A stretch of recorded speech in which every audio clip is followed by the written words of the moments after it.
update coming in. The news information suggests that the US has carried out strikes against Iran, and that has been launched both by air and by sea. So there you can see on multiple fronts as we are looking at these strikes that have been carried out jointly, and that seems to be the alert message that the Israeli Defense Forces seems to be giving to its citizens there to be informed, to be aware, and to be alert.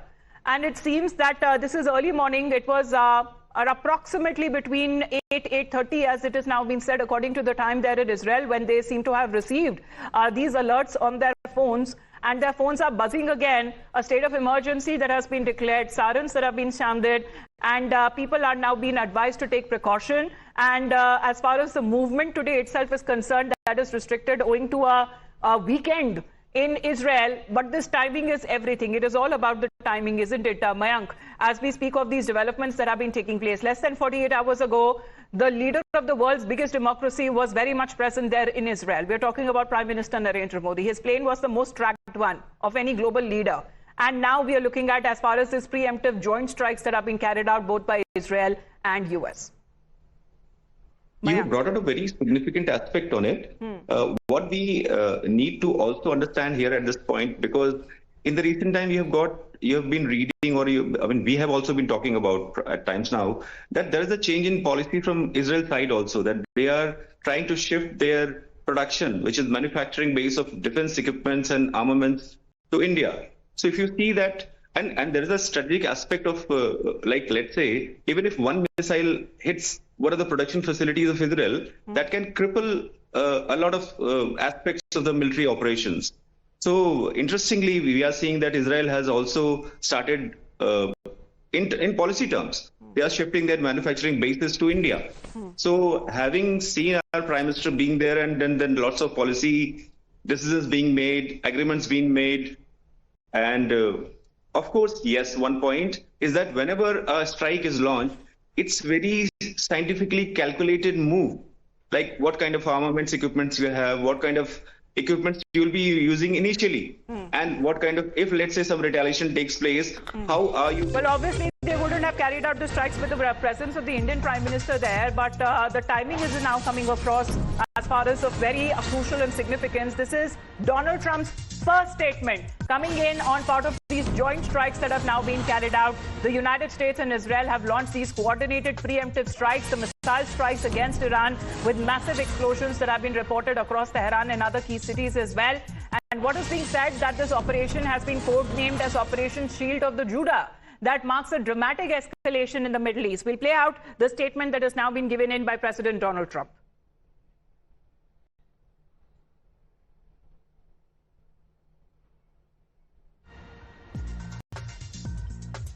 Well, fighter jets can also be seen in the skies there. Shinjoy, as it is being said. Yes, we'll play out President Trump's statement. Well, this seems to be the development that has now taken place, because it was something that was obvious. Israel wouldn't have taken any step without the communication or the information that came in from the US side. And now it is now coming across as a confirmation that these are joint strikes that have been carried out. Remember last year in 2025, when the 12-day conflict that had happened between Israel and Iran, US had entered the picture much later, as far as when it comes to areas where nuclear weapons, in a way what US was deeming were being built in the facilities deep in Iran, hidden in Iran, that was struck by the US's side. And it seems that this conflict has now become wider as the tensions have escalated. It was already, when it comes to the situation, the ground that was being laid for the conflict that had happened with the movement and the military buildup, even in the seas, in the skies, that happened near Iran. And we are trying our best in the meantime to play out the statement on Truth Social that has now been posted by President of the United States. Now in Washington time, it's much over 2 in the morning. But this seems to be, as this joint effort that has now been brought in by US and by Israel in carrying out these preemptive strikes, a state of emergency that has now been declared in Israel. And the people there have now been asked to be on high alert, as the civilian air force, civilian airspace rather, that has also now been blocked. These are coordinated strikes that are being carried out, and these strikes against Iran, what is being said, are being carried out in multiple fronts. air and also in sea. And Iran, however, remains to be seen as far as any formal communication that yet remains to come out of it. But it seems that it was also preparing for retaliation. Let's play out the statement from President Trump. In Iran. Our objective is to defend the American people by eliminating imminent threats from the Iranian regime, a vicious group of very hard, terrible people. Its menacing activities directly endanger the United States, our troops, our bases overseas, and our allies throughout the world. For 47 years, the Iranian regime has chanted death to America and waged an unending campaign of bloodshed and mass murder, targeting the United States, our troops, and the innocent people in many, many countries. Among the regime's very first acts was to back a violent takeover of the U.S. Embassy in Tehran, holding dozens of American hostages for 444 days. In 1983, Iran's proxies carried out the Marine barracks bombing in Beirut that killed 241 American military personnel. In 2000, they knew and were probably involved with the attack on the USS Cole. Many died. Iranian forces killed and maimed hundreds of American service members in Iraq. The regime's proxies have continued to launch countless attacks against American forces stationed in the Middle East in recent years, as well as U.S. naval and commercial vessels and international shipping lanes. It's been mass terror, and we're not going to put up with it any longer. From Lebanon to Yemen and Syria to Iraq, the regime has armed, trained, and funded terrorist militias that have soaked the earth with blood and guts. And it was Iran's proxy, Hamas, that launched the monstrous October 7th attacks on Israel, slaughtering more than 1,000 innocent people, including 46 Americans, while taking 12 of our citizens hostage. It was brutal, something like the world has never seen before. Iran is the world's #1 state sponsor of terror and just recently killed tens of thousands of its own citizens on the street as they protested. It has always been the policy of the United States, in particular my administration, that this terrorist regime can never have a nuclear weapon. I'll say it again, they can never have a nuclear weapon. That is why in Operation Midnight Hammer last June, we obliterated the regime's nuclear program at Fordow, Natanz, and Isfahan. After that attack, we warned them never to resume their malicious pursuit of nuclear weapons, and we sought repeatedly to make a deal. We tried. They wanted to do it. They didn't want to do it. Again, they wanted to do it. They didn't want to do it. They didn't know what was happening. They just wanted to practice evil. But Iran refused, just as it has for decades and decades. They've rejected every opportunity to renounce their nuclear ambitions, and we can't take it anymore. Instead, they attempted to rebuild their nuclear program and to continue developing long-range missiles that can now threaten our very good friends and allies in Europe, our troops stationed overseas, and could soon reach the American homeland. Just imagine how emboldened this regime would be if they ever had and actually were armed with nuclear weapons as a means to deliver their message. For these reasons, the United States military is undertaking a massive and ongoing operation to prevent this very wicked, radical dictatorship from threatening America and our core national security interests. We are going to destroy their missiles and raise their missile industry to the ground. It will be totally, again, obliterated. We're going to annihilate their Navy. We're going to ensure that the region's terrorist proxies can no longer destabilize the region or the world. and attack our forces and no longer use their IEDs or roadside bombs, as they are sometimes called, to so gravely wound and kill thousands and thousands of people, including many Americans. And we will ensure that Iran does not obtain a nuclear weapon. It's a very simple message. They will never have a nuclear weapon. This regime will soon learn that no one should challenge the strength and might of the United States Armed Forces. I built and rebuilt our military in my first administration, and there is no military on earth even close to its power, strength, or sophistication. My administration has taken every possible step to minimize the risk to U.S. personnel in the region. Even so, and I do not make this statement lightly, the Iranian regime seeks to kill. The lives of courageous American heroes may be lost, and we may have casualties. That often happens in war. But we're doing this not for now. We're doing this for the future, and it is a noble mission. We pray for every service member as they selflessly risk their lives to ensure that Americans and our children will never be threatened by a nuclear-armed Iran. We ask God to protect all of our heroes in harm's way, and we trust that, with his help, the men and women of the armed forces will prevail. We have the greatest in the world, and they will prevail. To the members of the Islamic Revolutionary Guard, the armed forces, and all of the police, I say tonight that you must lay down your weapons and have complete immunity, or, in the alternative, face certain death.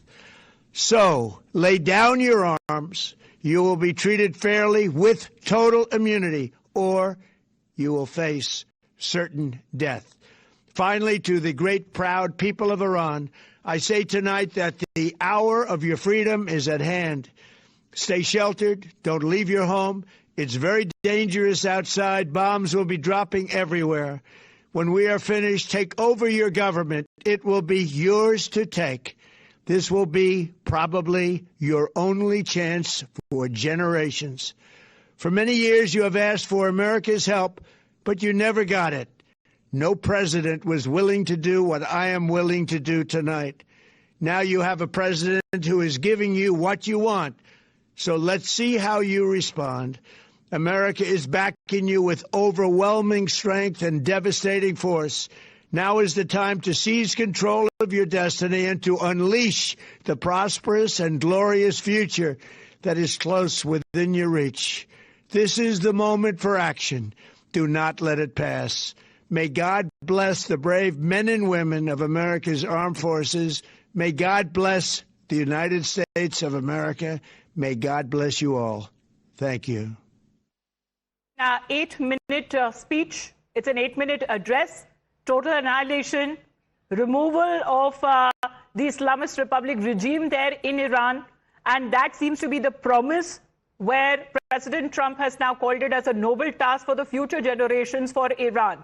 Because it is not just Iran, even the proxies there would be eliminated. And this seems to be a promise and an assurance that is now coming in from the President of the United States of America to the Iranian regime, a warning, and to the Iranian people, an assurance that has now come in with these joint operations that have been launched. That means that is it the end of the Khamenei regime? Well, that seems to be years after revolution that had taken place in Iran. We're looking at these developments that have been taking place either from the sea, also from land, fighter jets that can be spotted. A state of emergency has been declared, and this is how geopolitically the situation has been developing. Sushant Sareen is connected with us, so is Abhijit Ayyar Mitra. Let me also connect with Noah Muzafi. He's patched with us from Israel. Noah, what is the situation that you're looking at? We're looking at alerts. It's early morning there, and we're looking at preemptive strikes that Israel and US have carried out against Iran. Hi, good morning from Israel. I'm reporting from the south of Israel at my in-laws. Around an hour and a half ago, we got an alert, very alarming one, through all the country, asking us to remain next to shelter bombs and safe zones because the attack has started. I got to say, we are prepping for this for the last almost 1 month and a half. But it got us on a weekend, on a Saturday morning, on the verge of a festival called Purim. But we're very much prepped and cautious, and we hope it's going to be over soon. Well, surrender or face the consequences. No, I don't know if you got a chance to hear what President Trump has said, because this seems to be a clear-cut warning that he has given to the Iranian regime. I got to say that the people of Israel feel very much one with the Iranian people. We want to see the Iranian regime, Islamic regime, fall down. We have suffered enough from the Islamic regime ourselves. I think that the Israeli people would like to see the Iranian people free, and we are willing to withhold and maybe in a lot of ways stand another attack or war with Iran for a better cause. This is the feel that most Israeli people has today. Are you prepared for what's going to come up next? I am. I'm at my in-laws. We have a bomb shelter. We have a beautiful day with the Israeli flag here on the kibbutz. Also, if you know the kibbutzes, I mean, one of the kibbutzes in the south wasn't affected during October 7th, but they were very near. We're prepared. We've been prepping for almost a month. Everybody has emergency batteries, food, medicine, water, and I think that all around the country, we are waiting for this, and we hope it's going to be over soon. Mentally, I don't know, because you can never be mentally for another war. All right. So, Shashank, is it a war, as it is now being called, against what was witnessed as a conflict back in June? Because it would certainly bring back the memories. But there, last year, the US had entered later, much later, where the airstrikes were carried out in the hidden nuclear facilities of Iran. Now, US is very much involved with the straight-out warning that has come in from President Trump. So quite clearly, I think the objectives this time around are very different to what it was in June. I think from what Trump has said is very clear that this is not just a limited strike. This is not one of the things that was being spoken about earlier was that, you know, because Trump has collected this entire armada around Iran, you know, all the forces are being deployed. He will have to do something because he just simply cannot, you know, turn back and go back home. So there might be some limited strikes, but this doesn't look like limited strikes if Trump is to be taken seriously. And I would imagine that in matters of war, you will have to take him seriously. I think he has laid out the objectives very clearly. Essentially, he's talking about completely defanging Iran, not leaving it with any military capability whatsoever, perhaps not even military capability to protect itself from its enemies. One of the enemies is, of course, Israel and the US, and they have not been able to do much about it. But even regional, other regional players, neighboring states, I don't think Iran will be in a position to protect itself. Second, I would imagine that if they are now starting this war, they don't expect it to be a very short one, unless, of course, the regime capitulates and gives in, which I don't see being in the realm of the possible, at least for now, which means that this could drag out for fairly long. And Trump has very clearly said that he is quite open to taking casualties of American soldiers. Number three, I think they are going to dismantle the regime. Now, whether this dismantling will be of a completely new bunch of people coming in and taking over power, or it will be an in-house regime change with more pragmatic and more moderate kind of people in charge in Iran. We'll have to wait and see how that plays out. And then, of course, is the issue of does Iran have the capabilities to retaliate? There was a lot of talk from the Iranian side that they will be launching a barrage of missiles. Maybe that will come later. But we'll have to wait and see whether they do have those capabilities to strike ballistic back. missiles, but are this enough to, you know, take on the US and Israel jointly? Because, Abhijit, what is now coming across as this operation by Israel has now been named as Lion's Roar.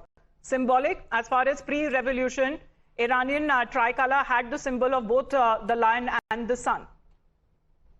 Look, they love thinking that the Pahlavi heir sitting in Los Angeles will come back. That man is a loser. He doesn't have any formal education. He has several fraud cases against him. He never shows his face unless other people are dying on the streets of Tehran. He has no policy, nothing.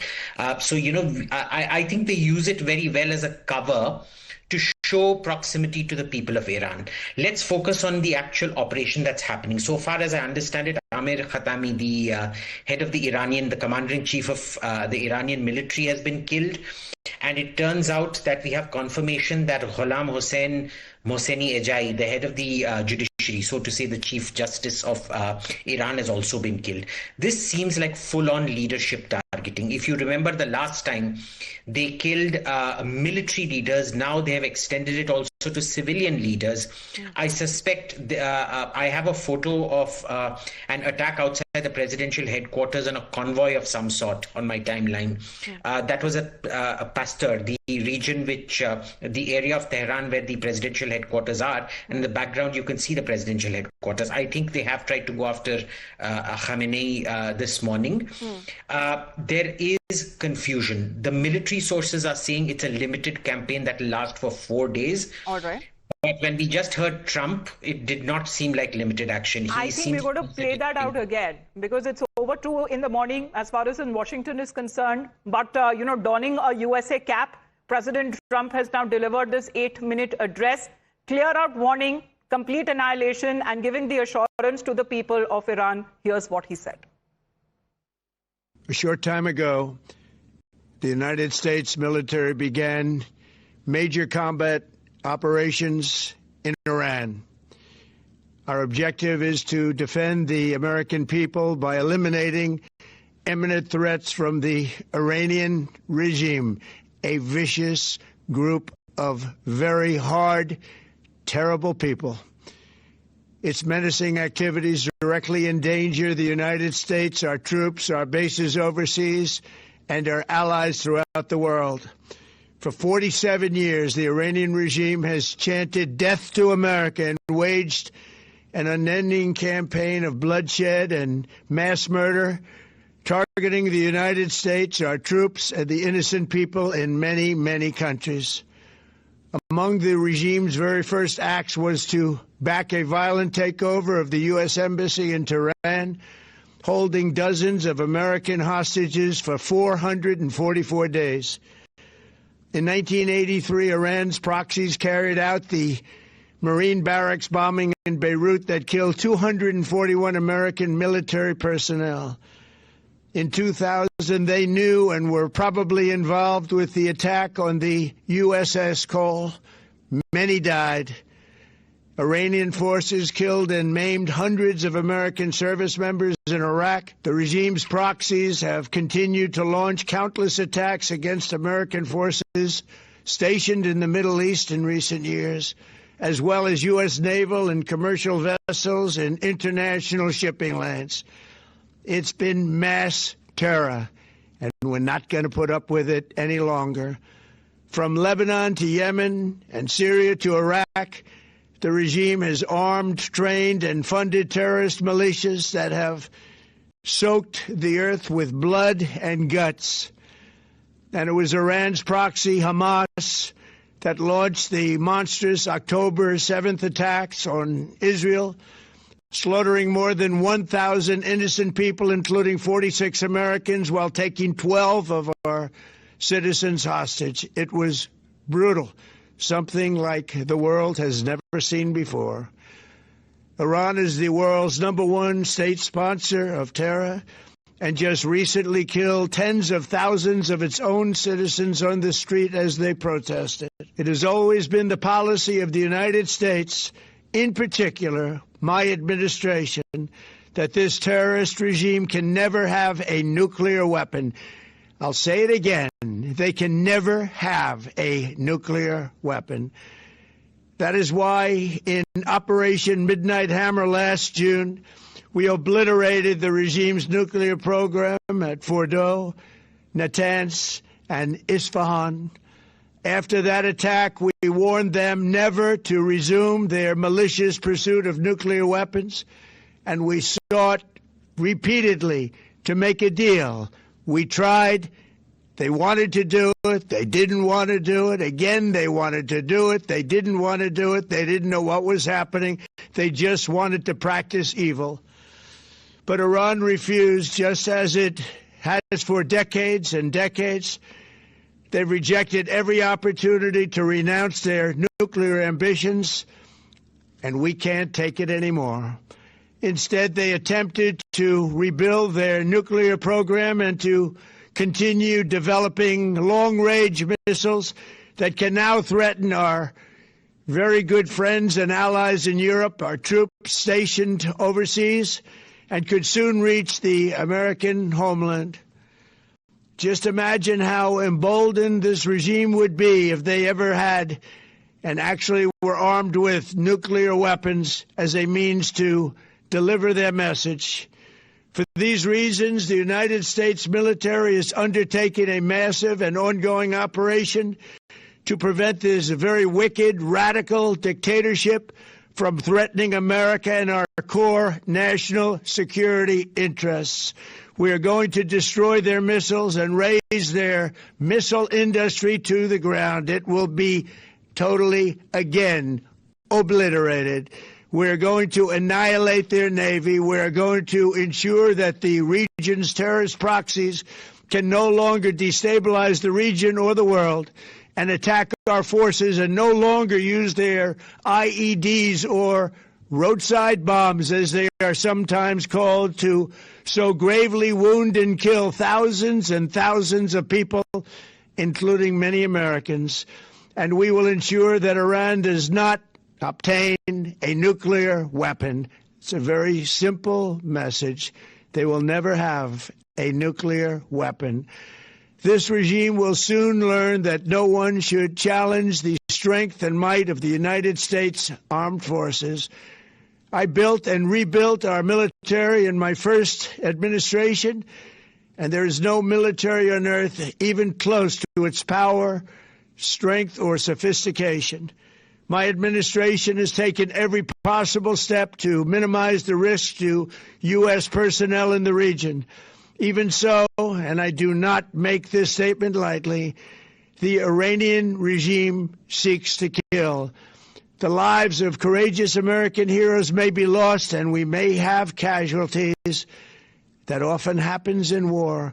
But we're doing this not for now. We're doing this for the future, and it is a noble mission.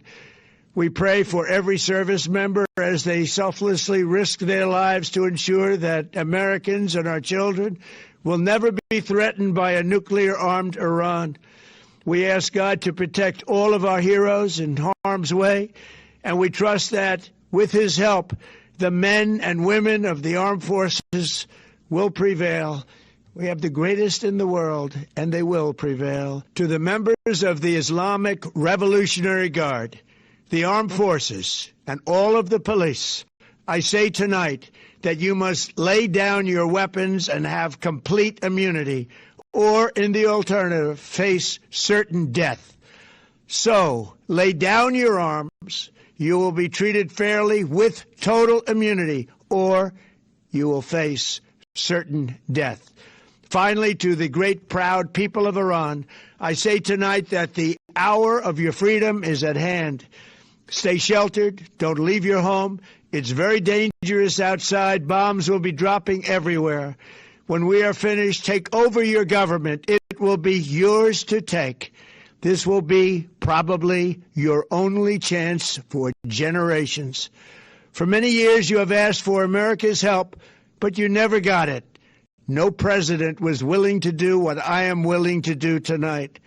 Now you have a president who is giving you what you want. So let's see how you respond. America is backing you with overwhelming strength and devastating force. Now is the time to seize control of your destiny and to unleash the prosperous and glorious future that is close within your reach. This is the moment for action. Do not let it pass. May God bless the brave men and women of America's armed forces. May God bless the United States of America. May God bless you all. Thank you. Shan, the ultimate, as far as when it comes to this mission is concerned, it's going to be a regime change. Khamenei is now going to be targeted because that seems to be the only ultimatum that President Trump seems to be giving in his address. Coming to you, Abhijit. Playing that again, yeah, that seems to clarify it. Yes. He's going to go after the entire security apparatus. So he said the IRGC, the military and the police, so that they will not crush the people. He expects the people to rise up and take out Khamenei and whatever is left. He also said there will be bombs going off everywhere, which means clearly it is not just going to be restricted to military facilities. It is going to be restricted to the officer corps, leadership targets, anything to do with the state. But remember, the IRGC and military targets were also hit the last time. So maybe it's just the volume that is going to be higher. I still don't see how you can take out the security apparatus because, you can maintain law and order just with guns in your hands. And there's a limited amount of bombs you have to just drop on guns. A bomb on gun doesn't just make economic sense. Let's see. But it's very clear he wants the people to take out the regime. He's not going to take out the regime. He's just going to be killing a lot of the leadership. No, but that came in from the December protest itself, isn't it, Shashank? Because right from the protest that started on part of the people escalated to such a level where Donald Trump has been claiming that there has been a complete communication blackout, and he has been claiming that thousands of people, civilians and protesters, have been killed by the Iranian regime. Well, look, that might well have happened and probably did happen, that the killings of protesters were in large numbers. The issue is that even if protests break out right now, will the protesters be able to effect regime change? And that cannot happen until elements within the regime either change sides or capitulate to the street mobs. There is no real organized opposition, at least none that I'm aware of, in Iran, which can actually step in and replace the regime right now. Abhijit is absolutely right. No US boots on the ground? Well, that will mean an escalation of a type which I'm not entirely sure if Donald Trump is interested in, or even he has prepared the American armed forces for that. I'm not sure if the American armed forces are deployed in those numbers to actually put boots on the ground and then take over a state as big as Iran. Iran is not a small country. We need to look at the sheer size of Iran, the sheer number of people in Iran, and the fact that, yes, I would accept the fact that the current regime is very unpopular, but let us also not ignore the fact that it has a substantial body of people who back this regime, whether we like it or not. So regime change is not going to be such an easy task as, many people imagine it to be. Of course, it is entirely possible that if behind the scenes that some kind of deals have been worked out and there is sufficient pressure put, there could be people within the regime who switch sides and grab power and then go in for some kind of a transition. So Srinjoy, simply putting across that what Donald Trump did at the beginning of the year, he may not be able to pull what he did in Venezuela here in Iran. That's exactly what I was going to. Venezuela, he had people within the administration who did a lot of things. Now, first of all, does he have people on his side within the Iranian establishment? At this point, we don't know. Maybe he doesn't, maybe he does. We don't know for sure. That's the first point. Secondly, if you're going to put boots on the ground, as you said, Iran is a country of 90 million people. And so it's a big country. It's not Venezuela. Thirdly, there are surely certain people in Iran, among the 90 million, a large percentage who still favor this establishment. Maybe in the rural areas, maybe not concentrated in the cities, maybe they are not the protesters, but you would expect at least some people, a certain chunk of this 90 million people who support this establishment. Now, all these things put together, plus boots on the ground, the American establishment, even the MAGA people, do they want American casualties? Because if you're going to put boots on the ground, you saw what happened in Iraq. We don't want the number of American casualties over such a long period of time was quite a lot. Now, this government, when it started, the first thing it talked about was some version of isolationism. Now, whether that's going to happen, whether that's not going to happen, even within the Trump administration, apart from Trump himself, there are these conflicting kind of people who have different views on different things. Now, one section of the Trump people, they don't want any kind of intervention because they can see the number of casualties that are going to happen. They're not just going to walk in and take over Tehran. Right. It's not going to be that easy. So it's one thing to bomb a country. It's one thing to say we'll bomb a country into the Stone Age. As Abhijit was also pointing out, saying but that ground operations are different. Yes, be ready for a final battle. But I think, yes, Mayank, I believe you also want to come in. Because this ultimatum that has now been issued by President Trump, however, regime change is not an easy task. That's why he seems to be now asking the people of Iran to rise up. One of the important lines in his address is that lives may be lost. So no political leadership ever wants to see a visual coming of the soldiers' body bags returning back to the country.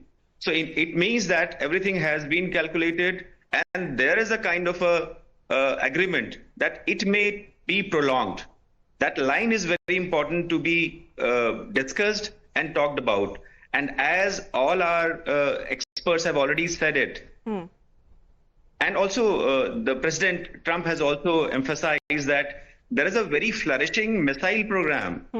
And war right now is happening from distance. It's a long distance projectiles which are being used, whether from air or from the oceans, which is carrier battle groups.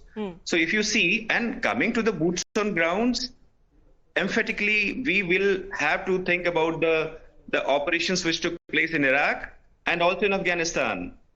The boots on grounds will have a major cost. As of now, we'll have to see all these things together. And that line has to be again brought in, that lives may be lost. It can be analyzed in so many ways. And that also one of the analysis can be that operations may take place for some time. All right. Rishabh is also connected with us. Rishabh, it seems that news reports are coming in from Iranian media that they are preparing for a retaliation. Well, definitely, Iran is all set to retaliate, is what we are given to understand, Amita.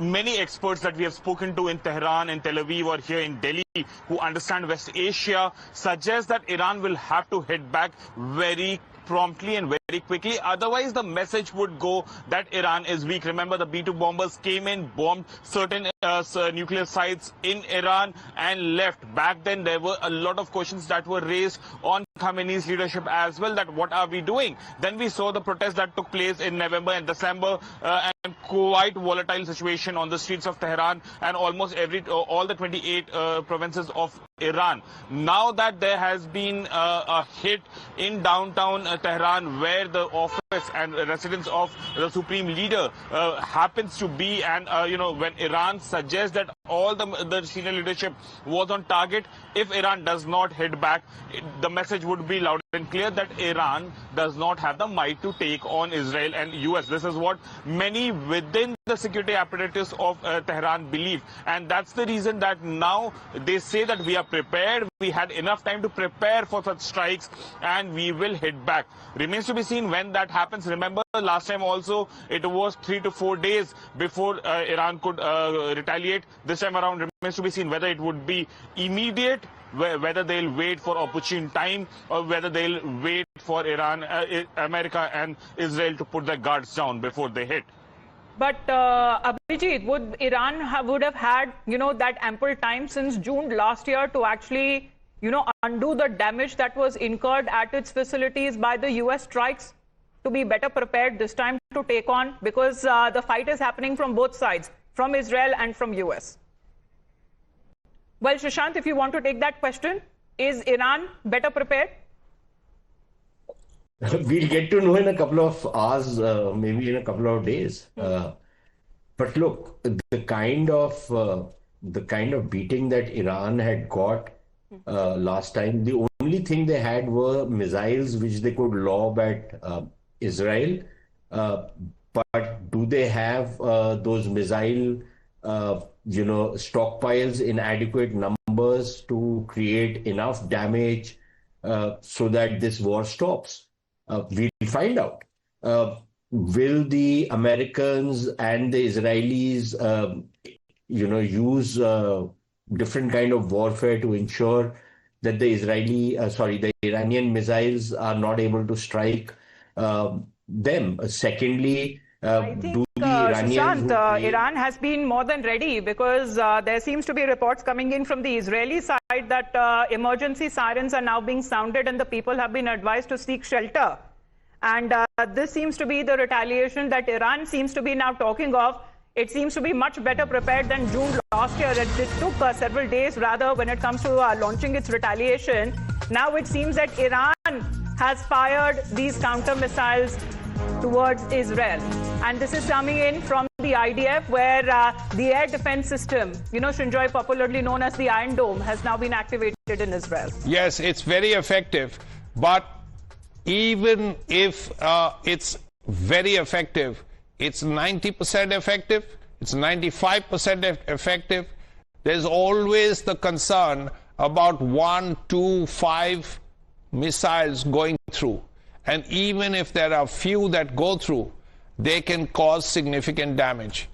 And Iran, of course, has been preparing, because they've asked the Russians for a lot of air defense equipment. The Russians have a new air defense system called the Verba, V-E-R-B-A. And what we hear is that some of these Verbas may be given to the Iranians, or the Russians have either given some, or they are likely to give in the near future. So the Iranians also knew that this was coming, and to an extent they have been preparing for it. We don't know how capable the Verba is, but we know that the Russians have made it, and it's one of their latest systems. So the Verba is something that the Iranians either have or will have very shortly. Plus other air defense systems, certainly. But if this lot of missiles are going at Iran... Noah, who was connected with us, she's put up this video where she seems to be now putting out that sirens now seems to be blaring across Israel. Let's put up this video that she has sent it to us. Everyone, I'm in Israel. We just got the sirens and went down to the shelters. I guess it started. I will keep you updated. I'm Israel Chai. Hi everyone, I'm in Israel. We just got the sirens and went down to the shelters. I guess it started. I will keep you updated. I'm Israel. Well, Iranian missiles have been intercepted by Israel, by IDF, and sirens are now blaring all over Israel, a state of emergency that has been launched. Well, Shashank, this was faster than we expected, a retaliation from Iran's side.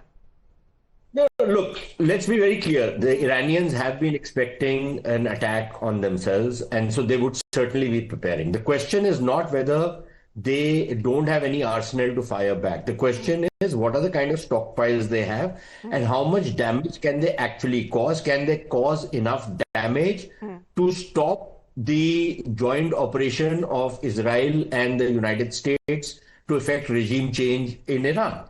That is the main question. The Iranians have claimed that they have anti-ship missiles. Are they going to fire them at the American Armada or not? And will they be able to cause any kind of damage? Second, do the Israelis and the Americans have the defensive shields ready.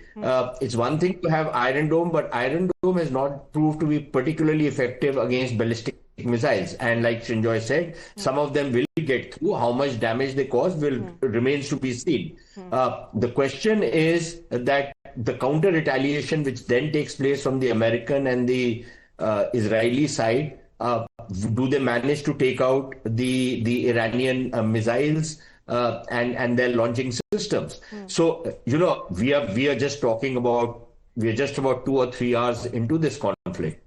And it could be a pretty long drawn out one. On the yes, because Russian, remember the pictures that came in last year when the retaliation happened from Iran's side, there was much damage that was incurred on the Israeli side as far as the cities are concerned.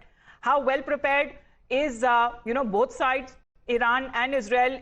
Does Iran have enough ballistic missiles that they can jointly taking over the might of Israel and the United States of America? Because this seems the beginning of the year. We saw the conflict that happened in Venezuela. End of the second month, we are looking at this conflict in the Middle East. As the tensions were simmering, now it is a full-blown conflict that is taking place as we speak. This is going to be a continuous coverage. Our guests continue to be with us as we get you experts' point of view as well. Heading into a very quick break. Please to stay tuned to Times Now. We'll be getting you the updates non-stop.